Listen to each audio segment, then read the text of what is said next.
দেশে আবারও সোনার দাম বাড়তে শুরু করেছে। মূলত বিশ্ববাজারে হঠাৎ করেই সোনার দামে বড় ধরনের ঊর্ধ্বগতির জন্যই দেশেও দাম বাড়তে শুরু করেছে। এই মূল্যবৃদ্ধির পেছনে রয়েছে বৈশ্বিক অর্থনীতির একাধিক গুরুত্বপূর্ণ পরিবর্তন, যার প্রভাব বাংলাদেশ সহ উন্নয়নশীল দেশগুলোর বাজারেও পড়ছে। এরই প্রভাবে 9 ফেব্রুয়ারি সোমবার সকালে সোনার দাম বাড়িয়েছে বাংলাদেশ জুয়েলার্স অ্যাসোসিয়েশন বাদুস, যা আজ সকাল 10টা থেকে কার্যকর করা হয়েছে। আজ সকাল থেকে ভরিতে 1 লাফে 2,216 টাকা বাড়িয়ে 22 ক্যারেটে প্রতি ভরি স্বর্ণের নতুন দাম নির্ধারণ করা হয়েছে 2,61,040 টাকা। তবে রূপার দামে কোনো পরিবর্তন আসেনি। আজ দেশে 22 ক্যারেটের প্রতি ভরি রূপা বিক্রি হচ্ছে 6,357 টাকায়। বিশ্ববাজারে এই ঊর্ধ্বগতির প্রধান কারণ হিসেবে উঠে এসেছে মার্কিন ডলারের দুর্বলতা। যুক্তরাষ্ট্রের ডলার সূচক সাম্প্রতিক সময়ে ফেব্রুয়ারির পর সর্বনিম্ন পর্যায়ে নেমে এসেছে।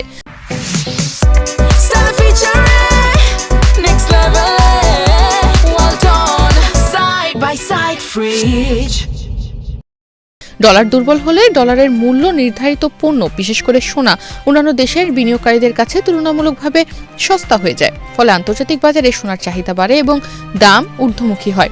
বিশ্ববাজারে সোনার এই ঊর্ধ্বগতি বাংলাদেশেও প্রভাব ফেলতে পারে। বাংলাদেশে সোনার দাম নির্ধারণে আন্তর্জাতিক বাজারের ভূমিকা গুরুত্বপূর্ণ।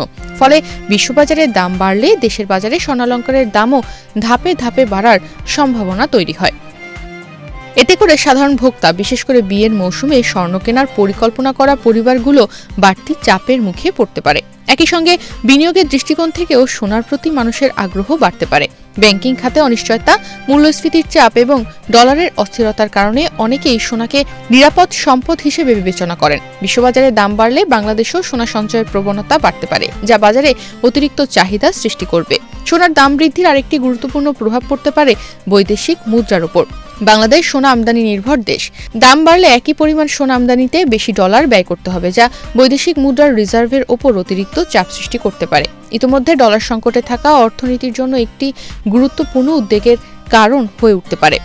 নতুন মূল্য অনুযায়ী আজ সকাল থেকে দেশের বাজারে প্রতি ভরি 22 ক্যারেটের স্বর্ণ বিক্রি হচ্ছে 2,61,040 টাকায়। এছাড়া 21 ক্যারেটের প্রতি ভরি সোনা বিক্রি হচ্ছে 2,49,143 টাকায়। 18 ক্যারেটের প্রতি ভরি সোনা 2,13,568 টাকায়। আর সনাতন পদ্ধতির প্রতি ভরি সোনা 1,74,785 টাকায় বিক্রি হচ্ছে।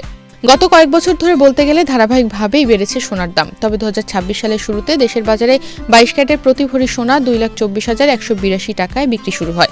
2026 সালে 1 জানুয়ারি থেকে এই পর্যন্ত বাংলাদেশের সোনার দাম মোট 28 বার সমন্বয় করা হয়েছে। এর মধ্যে 17 বার সোনার দাম বাড়ানো হয়েছে এবং 11 বার কমানো হয়েছে। 9 ফেব্রুয়ারি সোমবার সকালে সোনার নতুন দাম নির্ধারণ করে বিজ্ঞপ্তি দিয়েছে বাদুস। এতে বলা হয়, স্থানীয় বাজারে তেজাবি স্বর্ণ বা পিওর গোল্ডের দাম বৃদ্ধি পেয়েছে। এ কারণে সোনার দাম সমন্বয়ের সিদ্ধান্ত নিয়েছে বাদুস। সেই সঙ্গে সরকার নির্ধারিত 5% ভ্যাট ও বাদুস নির্ধারিত ন্যূনতম 6% মজুরি যুক্ত হবে।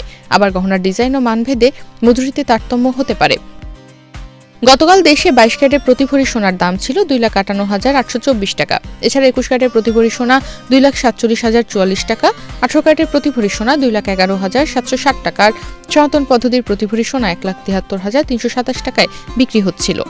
সব মিলিয়ে বিশ্ববাজারে সোনার এই ঊর্ধ্বগতি শুধু একটি পণ্যের দাম বাড়ার ঘটনা নয়, এটি ডলার, সুদের হার, বিনিয়োগ আচরণ এবং বৈশ্বিক অনিশ্চয়তার প্রতিফলন। ভিয়েতনামের মতো দেশে ব্যবধান রেকর্ড ছুঁলেও এর ঢেউ বাংলাদেশ সহ অন্যান্য উন্নয়নশীল দেশের বাজারেও এখন পড়ার সম্ভাবনা রয়েছে। ফলে সোনার দাম বাড়ার এই প্রবণতা ভবিষ্যতে দেশের অর্থনীতির মনস্তত্ত্ব ও বিনিয়োগ প্রবণতাকেও প্রভাবিত করতে পারে বলে মনে করছেন অর্থনীতিবিদরা। তনিমা রহমান, বাংলাদেশ প্রতিদিন।